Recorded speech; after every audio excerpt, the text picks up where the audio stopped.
और ये संघर्ष मैंने बचपन से सीखा है। मुझे अभी तक याद है, मेरे फादर मेरे साथ यौन शोषण करते थे। जब वो घर में आते थे तो मुझे बहुत डर लगता था। मुझे अभी तक याद है कितनी रातें मैंने बिस्तर के नीचे बिताई हैं, क्योंकि मैं डर के सहम के कांपती रहती थी और उस समय सोचती रहती थी कि मैं ऐसा क्या करूं जिससे कि ये जितने आदमी हैं जो लड़कियों के साथ गलत करते हैं उनको मैं सबक सिखा पाऊं। मैं कभी नहीं भूल सकती, मेरे फादर को इतना गुस्सा आता था कि वो आते थे और जब उनका मन करता था बिना किसी कारण के चोटी पकड़ते थे, दीवार पे फेंक देते थे, खून बहता रहता था, बहुत तड़प महसूस करते थे। लेकिन पूरा समय उस तड़प से यही मन में चलता रहता था कि कैसे इस सिस्टम को बदलें, कैसे इन लोगों को सबक सिखाएं।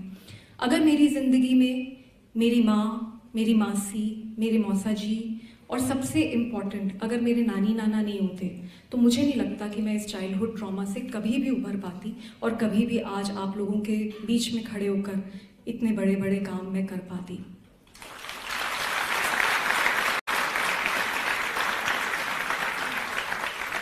मैंने ये महसूस किया है कि जब बहुत अत्याचार होता है तब बहुत बदलाव आता है।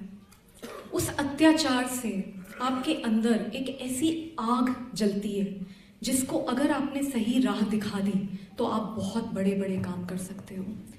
हमने कई बड़ी बड़ी ताकतों को ललकारा है, जिसके तहत कभी रेप थ्रेट्स मिलते हैं, कभी मुझे डेथ थ्रेट्स मिलते हैं। अभी कुछ दिन पहले मेरे घर के अंदर कुछ लोग घुस आए और उन्होंने पूरे घर तोड़ फोड़ दिया। मुझे डराने की कोशिश की गई, धमकाने की कोशिश की गई कि अगर चुप नहीं होंगी तो तुम्हें बख्शेंगे नहीं।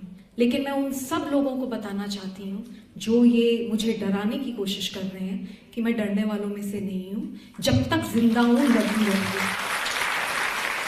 2018 में एक 8 महीने की बच्ची के साथ बर्बरता से रेप किया गया था दिल्ली में। वो खूनम खून थी, उसके 3 ऑपरेशन हुए तब जाकर उसकी जान बची। और उसके बाद मैं अनशन पे बैठी, मैंने आमरण अनशन करा क्योंकि मेरी ये मांग थी कि छोटे बच्चों के बलात्कारियों को फांसी की सजा होनी चाहिए। मेरे अनशन के 10वें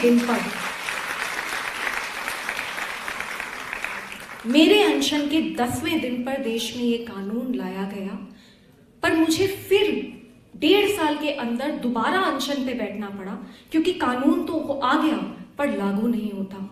हमें हमारे सिस्टम को बहुत स्ट्रॉन्ग करने की ज़रूरत है, रिसोर्सेज बढ़ाने की ज़रूरत है और जवाबदेही तय करने की ज़रूरत है। एक ऐसा मैसेज देने की ज़रूरत है क्रिमिनल्स में कि अगर किसी महिला या बच्ची के साथ कुछ गलत किया तो ये सिस्टम तुम्हें बख्शेगा नहीं। ये संघर्ष हम लोग दिल्ली महिला आयोग में दिन रात कर रहे हैं। एक ऐसा सिस्टम बनाया है जिसमें 181 विमेंस हेल्पलाइन के द्वारा हर दिन 2000 से 4000 कॉल्स हमारी 181 हेल्पलाइन पर आती हैं। इसके जरिए हम लाखों लड़कियों को डायरेक्टली मदद करते हैं उन तक पहुंचकर, और कई हजार लड़कियों को, बच्चियों को हमने सेक्स ट्रैफिकर्स के चुंगल से बचाया है।